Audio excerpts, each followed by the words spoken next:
تو ایک طبقہ ادھر چلا گیا کہ آپ ہی بن گیا سب کچھ.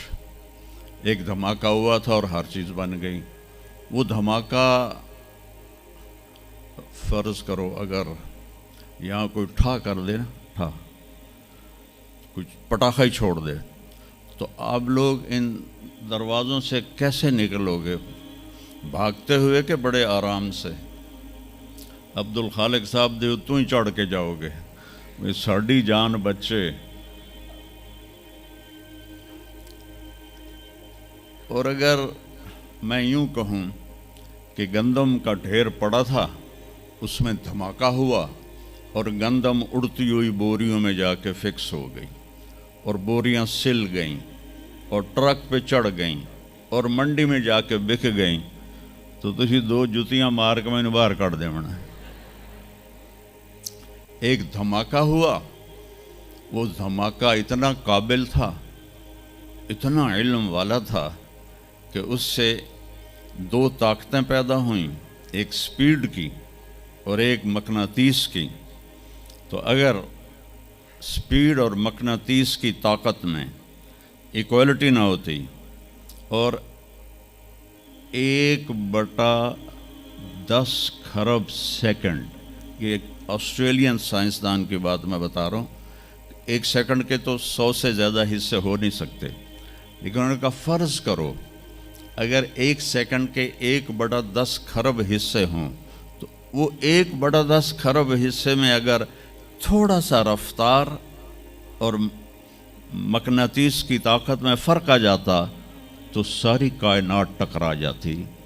لیکن یہ اتنی سمجھدار، اتنی اعلیٰ پڑھی لکھی کائنات ہے کہ نہ رفتار زیادہ ہوئی کہ پھیل کے فنا ہو جائے، نہ مقناطیس زیادہ ہوا کہ سکیڑ کے پھر زیرو کر دے.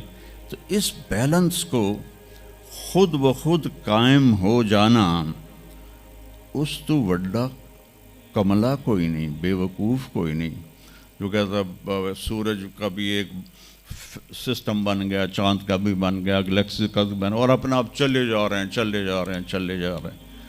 ایسے ہی رہیں گے، ہمیشہ رہیں گے. کچھ کہتے ہیں فنا ہو جائیں گے. یہاں انسان جاہل ہے. اس جہالت کو دور کرنا سب سے پہلا علم ہے. اگر مرتے ہوئے مجھے پتہ چلا کہ یہاں تو معاملہ کچھ اور ہے، جو لوٹ آئیں تو کچھ کہنا نہیں، بس دیکھنا انہیں غور سے جنہیں راستوں میں خبر ہوئی کہ یہ راستہ کوئی اور تھا. چلتے چلتے پتہ چلا کہ ہم تو کہاں پہنچ گئے، تو اس وقت تو پھر رب ارجعون کے نعرے قرآن کہہ رہا ہے، کہیں گے رب ارجعون، یا اللہ واپس کر دے، لعلی اعمل صالحا، میں بڑے اچھے کام کروں گا. اللہ نے کہا کلا، اب نہیں ہو سکتا ہے. تو نبی جو آتا ہے 1,24,000 نبی یہ علم لے کر آتے ہیں اور وہ انسانوں کی اس جہالت کو دور کرتے ہیں.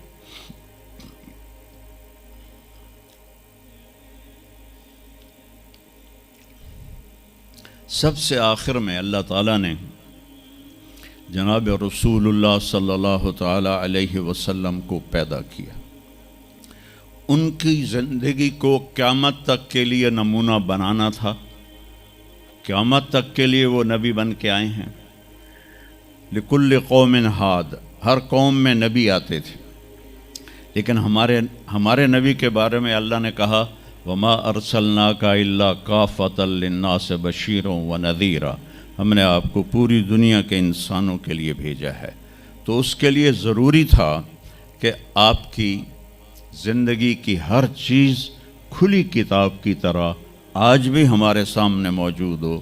اگر میں آپ کے طریقے پر چلنا چاہوں تو میرے پاس مواد موجود ہو.